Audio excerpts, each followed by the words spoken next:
Okay, can you rise, please, and ask Mr. Nakotis to provide us with an invocation and lead us with the Pledge of Allegiance. Let us pray. Lord, we thank you for this day and we thank you for our beautiful county. Please guide our hearts and minds as we make our decisions today. Help us to work together and encourage each other to excellence. We ask this in the name of the Lord. Amen. I pledge allegiance to the flag of the United States of America and to the republic for which it stands, one nation, under God, indivisible, with liberty and justice for all.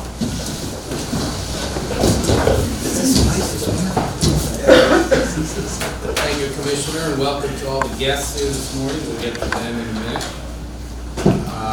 First item of business, we have two sets of minutes to approve. Minutes of March 5th, please. Is there a motion to approve? So moved. Second. All those in favor say aye. Aye. Opposed?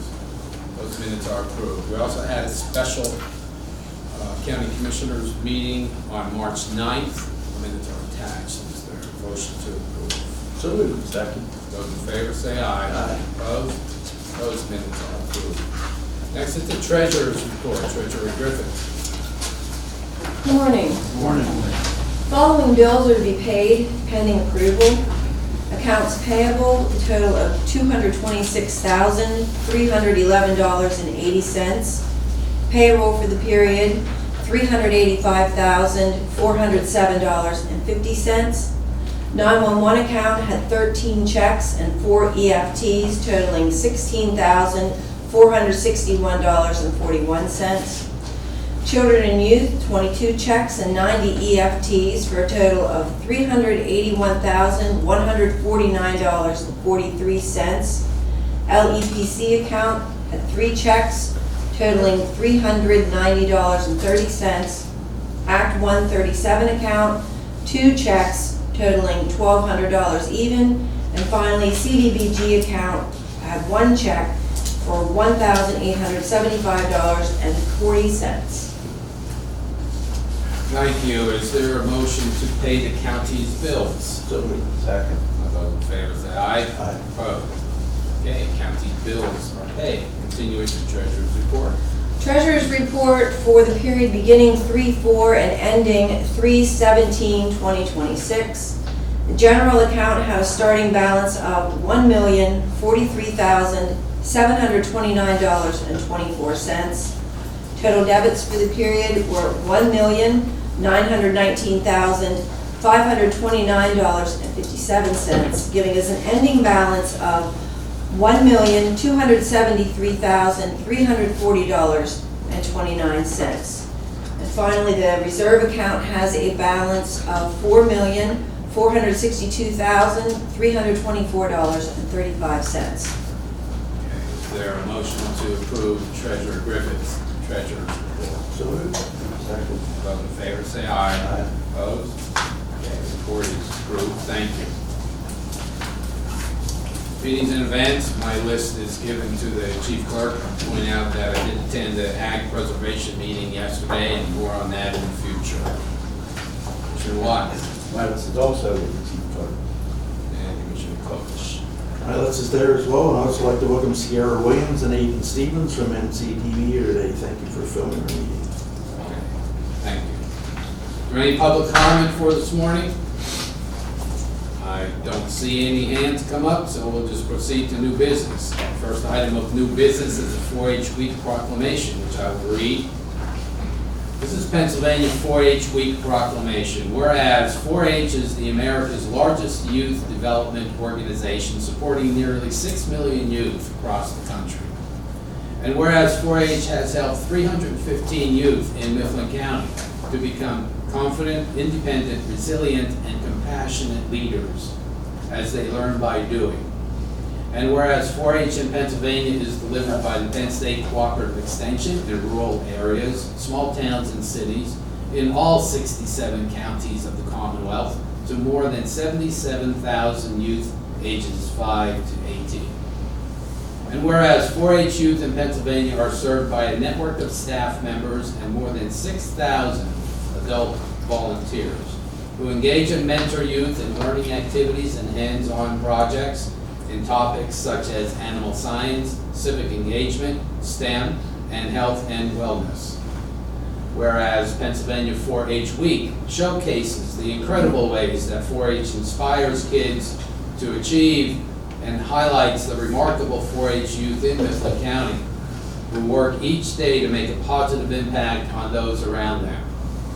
And whereas 4-H's network provides youth with opportunities for leadership development, career exploration, problem-solving, friendships, community involvement, passion, and purpose.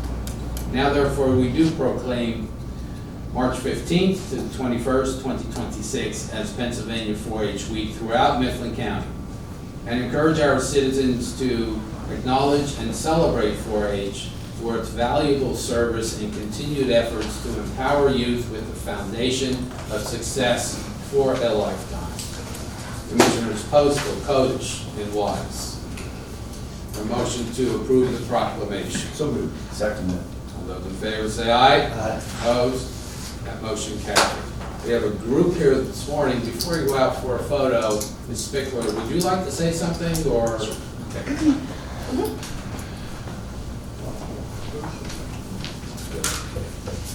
Yes, so Amy Spickler, Program Coordinator for the Mifflin County 4-H Program. I have brought along just a few of our members and a couple volunteers, many of which do sit on our team council. So this is one of their leadership skills and being able to see how the government functions here in Mifflin County. Mifflin County 4-H offers 17 clubs, livestock community, and clover buds. And next month, our shooting sports and archery will begin for the new program year as well. We are continuing to add more and more volunteers, which is wonderful, to help serve the more than 315 youth that we do have participating in our program here in this county. If anyone's ever interested in volunteering, we have something for everyone to help with. Currently, the largest clubs that we have is Clover Bud Livestock, which is for the 5 to 7-year-olds. There is 24 members in there, and those kids are just getting an introduction into what it's like to show livestock for the fair. Our Goat Club has 49 members, and our Vira Community Club is over 65 members. And so space has become a really good problem to have, because it's always been said that if you're running out of space, then you must be doing something right. The other great thing that we've had that has happened with our clubs this past year is 3 of our organizational leaders of older generations have passed it on to the younger generations, and all of which are alumni that participated in the program. So it's great to see you staying in Mifflin County and then returning in favor of what was given to them. We just want to continue to extend our appreciation to the commissioners for their continued support of Mifflin County 4-H and seeing the value in the programming that we are providing. So thank you very much. Thank you. Before we recess for a photo, we have another proclamation to read, and then we'll recess and take 2 photos in the lobby. Commissioner Kodesh. All right, this is a proclamation, Welcome Home Vietnam Veterans Day, March 29th. Whereas the Vietnam War era was one of the most challenging periods in our nation's history, during which more than 2.7 million Americans answered the call to serve in the armed forces of the United States between 1955 and 1975. And whereas more than 58,000 members of the United States military made the ultimate sacrifice during the Vietnam War, and countless others returned home wounded, ill, or forever changed by the physical and emotional toll of war. And whereas many Vietnam veterans did not receive the honor, respect, or gratitude they deserved upon returning home, and it is the solemn responsibility of our communities to ensure that their service and sacrifice are remembered and appreciated. And whereas on March 29th, 2017, the Vietnam War Veterans Recognition Act was signed into law, officially designated March 29th each year as National Vietnam War Veterans Day, a day for all Americans to honor these brave men and women. And whereas Mifflin County recognizes the courage, resilience, and patriotism of all Vietnam veterans, and is committed to ensuring they receive the recognition long overdue to them. And whereas it is fitting and proper that the citizens of Mifflin County join together to pay tribute to our Vietnam veterans, to acknowledge the hardships they endured, and to express our enduring gratitude for their service to our nation. Now therefore, the Mifflin County Board of Commissioners hereby proclaim March 29th as Welcome Home Vietnam Veterans Day in Mifflin County, Pennsylvania, and urge all residents to honor and thank our Vietnam veterans for their service, courage, and devotion to our country. Welcome home. Adopted this 19th day of March, 2026. Mifflin County Commissioners, Postal, Codish, and Wise. I make a motion to approve this proclamation. Is there a second? Second. Those in favor say aye. Aye. Opposed? Proclamation is approved. We have our veterans officer here. Jim, you want to say something? Morning. Morning. On behalf of veterans, Vietnam veterans and their families, I sincerely thank the Mifflin County Commissioners on this proclamation recognizing Welcome Home Vietnam Veterans Day. For many veterans, the welcome home they deserved was delayed, but today, this recognition means more than words. It is a powerful reminder that their service, sacrifice, and courage are honored and remembered. We are deeply grateful for this acknowledgement for a community that continues to stand with its veterans. Thank you. Thank you, Jim. Okay, if we could just recess for a few minutes.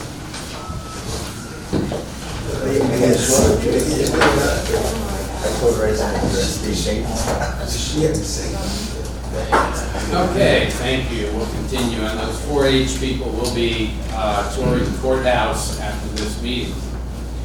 Next, we have recommendation from Safe Streets and Roads. Planning Director Jim Letier. Yes, good morning. The County Commissioners received a grant from the Federal Highway Administration in the amount of $356,458. The county's match for this grant was $89,115, representing a total of $445,573. Commissioners entered into an agreement with the Highway Administration in December of last year. The purpose of the grant is to hire a consultant for creating a countywide comprehensive safety action plan to address disproportionate safety concerns for pedestrian and other non-motorized roadway users, and to move the county towards 0 deaths on the road with a balanced transportation system that uses systemic and data-driven solutions. As you recall, you adopted the Active Transportation Plan in March of 2023, and that plan identified 6 pilot projects, of which we're trying to get funding for 2 of those. One is the Allensville Streetscape and Traffic Calming Project. The second one is the Electric Avenue Safe Routes to School project through the Transportation Alternative Set-Aside Program. With the creation of this action plan, this would enable the county to have greater ability to secure federal funding for transportation improvements projects, intersection improvements. I think it's going to be a fairly big document at the end of the day because of the amount of funding involved. It also addresses diverse roadway users, such as non-motorized users of walkers, bikers, horse and buggy. So we prepared and disseminated a request for proposal for hiring a consultant to do this work, and I had a month to put something together. We received only 2 proposals. We had a review committee consisting of 3 members of the Planning Commission and myself, and we reviewed the plans that were submitted. One was from Michael Baker International. As you remember, they did our comprehensive plan. And the second was this AECOM Technical Services Incorporated out of Pittsburgh. We met and we unanimously decided to recommend Michael Baker International for several reasons. One being we have already established a working relationship with the staff who would be undertaking this and managing it. 2, they did a good job preparing a comprehensive plan. 3, their timeline was much more realistic compared to AECOM because AECOM proposed this plan being prepared in an 8-month time period, which to me is not realistic. Michael Baker International proposed a 15-month time period and had 500 additional man-hours towards this project compared to the other proposal. So that was key on some of the basis why we made the decision. They also have 2 sub-consultants. Michael Baker does Kittleson Associates and Bowman Consulting Group to assist with transportation matters, and both have extensive experience with this grant. Our approach will be similar to our comprehensive plan. We'll create a selection advisory committee We definitely need people from PennDOT and CDCOG to help assist with this project. Also, we'll have, try to invite a representative from each of the 16 municipalities. And a final public plan must be complete by December 31st of 2027. And the final report is due March 1st of 2028. The grant is on a reimbursement basis, and that's handled through the federal website reporting system. I think it covers everything. If there's any questions, I'll be happy to answer. Jim, I don't see in the motion here the cost. Well, the cost is going to be the total of the grant. That's what we'll pay the consultant, the total of $445,573. Okay, of which the county's share, you said is 89,000. 115. Okay. So really cost is not a factor in determining who we felt was better. It's just the amount of available funds to prepare the plan that would have been available to either consultant. Okay, and I did see the scope of work, so there's a lot of sort of design and engineering that Yeah, so we'll have to part do of that. this. Yep. I don't recall public meetings though. Remember? I'd have to look through their proposal. Don't know offhand. Let's see here. I think there's at least 4. And the role of the municipalities, how the municipalities will be. Well, I would encourage the municipalities to probably designate their roadmaster because it's directly tied to transportation needs. That would probably be the best staff person to come. Okay, good point. Yeah. So, Anything else for Jim? Okay, if not, need a motion to approve the contract with Michael Baker International for the Safe Streets and Roads project. well, we don't have a contract. Maybe we could rephrase it as you authorizing us to enter into an agreement and then bring that contract back to you for approval. Maybe that would be a better way. Okay, fine, thank you, yeah. So the motion will be to select Michael Baker as the consultant. So moved. Second. Those in favor say aye. Opposed? Okay, that motion carried. Thank you, Jim. Next, we have Phil Lucas, Emergency Management Director, Professional Services Agreement with MCM for the Hazard Mitigation Plan. Good morning, thank you. This is an extension of our hazard mitigation plan, which we adopted last year. The federal government requires annual updates for the period of 5 years. This professional service agreement covers the 4 years and 4 annual updates that we'll need to complete the plan. The hazard mitigation plan is a comprehensive plan throughout the county that involves all municipalities to identify hazards, natural or man-made, within their municipalities that we can prioritize for grant funding and seeking to remedy or alleviate the risks associated with those plans. Currently, we have all but 3 municipalities who've adopted the plan, and one of the main important factors of the plan itself is that in order to receive federal funds related to public safety, hazard mitigation, and construction for like water authorities, dams, roads, highways, things like that, you have to be a participant and an adoptee of the county hazard mitigation plan. So the goal with the updates that MCM will be assisting us to complete will be to include new hazards or new projects which would then become eligible for federal funding. And again, the 3 municipalities who have not currently adopted will be targeting them through this professional service agreement to ensure that they're able to adopt or amend the plan so they can participate in that. Okay, so those 3, who are those? I don't have the names offhand. Okay. I apologize. It's important that municipalities adopt a plan for the eligibility of future funds. In years past, it's not been an enforced requirement in many of the federal grants. And we're just hearing now that there have been several municipalities and counties who've had projects denied because they have not had a current plan or that participating municipalities were not partners in that plan. Okay, anything else for Phil? Okay, is there a motion to accept, sign the professional services agreement with MCM Consulting for the maintenance of the hazard mitigation plan? So moved. Second. Those in favor say aye. Aye. Opposed? Motion carries. Thank you, Phil. Next three municipalities should be reminded. Well, that's one of our focuses, absolutely.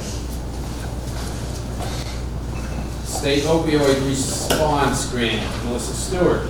Good morning. Morning. It's actually a PCCD grant that the county applied for, termed Improving Justice Systems for those with substance use disorders. So in a nutshell, we will be providing evidence-based supports to individuals with substance use disorder who come in contact with the criminal justice system. And we'll do that through case management, therapy, counseling, housing supports. Our office will be working really closely with Tri-County Drug and Alcohol for this grant, along with the probation department and, of course, all of the provider agencies in order to provide these supportive services to those in need. Now, this is a 2-year grant. It's 18 months. 18 months. Yes. The providers, is there a number of them?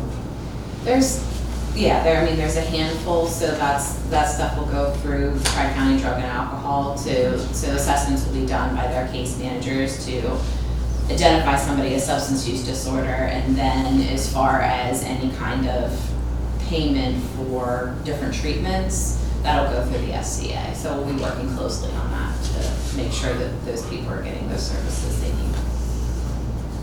Yeah, I want to point out and congratulate the people that worked on this. This is a 100% grant. Yes, there is no match.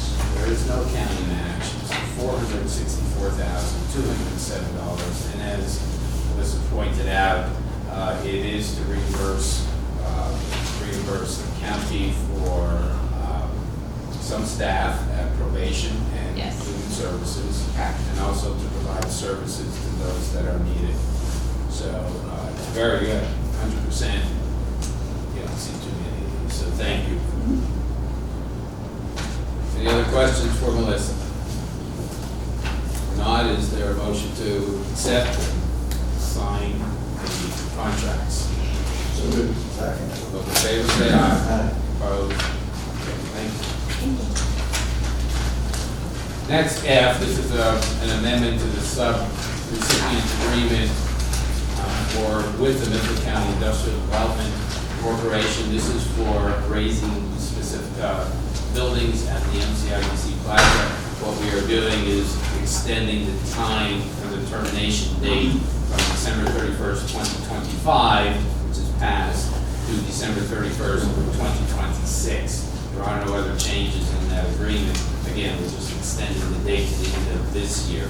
Any discussion? Is there a motion to amendment number two to the agreement with MCIDC? So moved. Second. All in favor, say aye. Aye. Opposed? Okay, motion carries. Next, we have looks like four different action items, and Carol and I will start with G. Good morning, thank you. Well, G, H, and I are all amendments to professional service agreements that Mifflin County has with CDCOG for administration of the CDBG grants and grant projects. So G focuses on the PSA amendment for fiscal year 2022. There are different sections of the professional service agreement, and it covers administration, grant administration, activity development, environmental reviews for projects, and labor standards enforcements for projects. So For GH&I, none of the amounts for administration are changing. What's changing is that whenever we do a revision or a modification of a budget line for any of the contracts, we need to, if we abandon a project to create a new project, we need to subtract whatever we had in the budget for environmental review or labor standards compliance. And then for the new project, we have to add that on. So it seems odd that we're adding and then subtracting the same amount, but these are actually for different projects. So for item G 2022, we are adding $4,000 for an environmental review delivery charge for the Juniata Terrace Fire Hydrant System Improvements Project. That was one that we created after abandoning another one. And then we are also adding a $4,000 environmental review delivery charge for the Granville Township Single Family Owner Occupied Housing Rehabilitation Project. That never had anything associated with it because we didn't know the scope of the project, but now we're moving forward with identifying properties and we know that that's going to happen in the near future. Okay, so for the explanation for amendment number 2 for fiscal year 2022, let's take these separately. Is there a motion to approve? So moved. Second. Those in favor say aye. Aye. Opposed? Okay, that motion carries, that amendment is approved. H, and this is the amendment number 1 for 2020. Yeah, so 2022, it being older funds, this was the second amendment to the professional services agreement. For 2023, item H here, this is the first amendment. We are, the same idea, we had revised or modified projects, so we are adding environmental review fees for Armor Township's public trail improvements. And actually, that's the only one we're adding for that. We're adding $2,300 for labor standards enforcement for the public trail improvements project. And then we are removing delivery fees that had been on the agreement for projects that we abandoned. Okay, so we've heard that explanation for amendment number 1 for fiscal year 23. Any questions? If not, is there a motion to approve amendment number 1 for fiscal year 2023? Motion. Second. All those in favor say aye. Aye. Opposed? Motion carries, and you can continue with amendment number 1 for 2024. Yes, thank you. So the contract for 2024, we are only removing delivery fees that had been attached to Lewistown Borough's rec parks improvement project. That project was abandoned and we created a project to purchase fire safety equipment which had no delivery fees attached to it. Okay, thank you, Carol. Is there any questions on amendment number 1? If not, is there a motion to approve amendment number 1? So moved. Second. All in favor say aye. Aye. Opposed? That is approved. Then you have an announcement. Yes, so item J, we are preparing a draft letter for the commissioners to be able to announce the opening of the CDBG fiscal year 2026 application process. Our plan is to advertise the public notice beginning on Monday, March 30th. And so we will have it'll be in the Lewistown Sentinel. Information will be on the county's website. And we are also on that same day mailing out community packets to all of the municipalities and nonprofits on our list from years past. We are working on finalizing the schedule for the first public hearings for all the entitlement communities. And we also have reserved the annex meeting space for Tuesday, April 14th for Mifflin County's non-entitlement first public hearing and workshop to help people who would like to complete the project proposal summary. Okay, so there's no action for us, but thank you for that. No, now. just, yeah, we're just seeing a draft project. Thank you, Carol. Yeah, thank you. Okay. We have a review and award bid for the Eagertown area roadway construction, and we have Seth from each group here. Yes, morning. Morning. So we solicited bids for the Eagertown area roadway reconstruction project.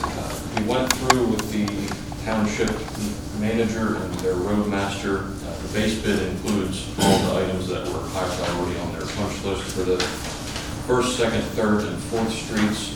We did add some alternates, kind of to stretch their dollar and allow for maximization of customability and to get the most out of their grant funding in as little out of pocket as they need.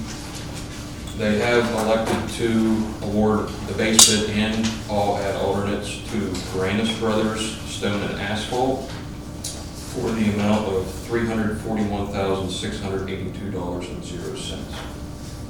Out of that, $241,444.72 would come out of the CDBG grant, and $100,237.28 would be out of their funds. Okay, so we have three bids. See, two were good. Yes. Okay, so that's good. Maybe you said it, and maybe I missed it. When does the project get started? Pretty much as soon as possible. Okay. All right, any questions for each group? Is there a motion to award the bid to Granis Brothers for the Yeagertown area roadway reconstruction? And I don't know, Carol, it does need to be contingent upon CEDACOG's review and approval of the documents. Okay, thank you, Seth.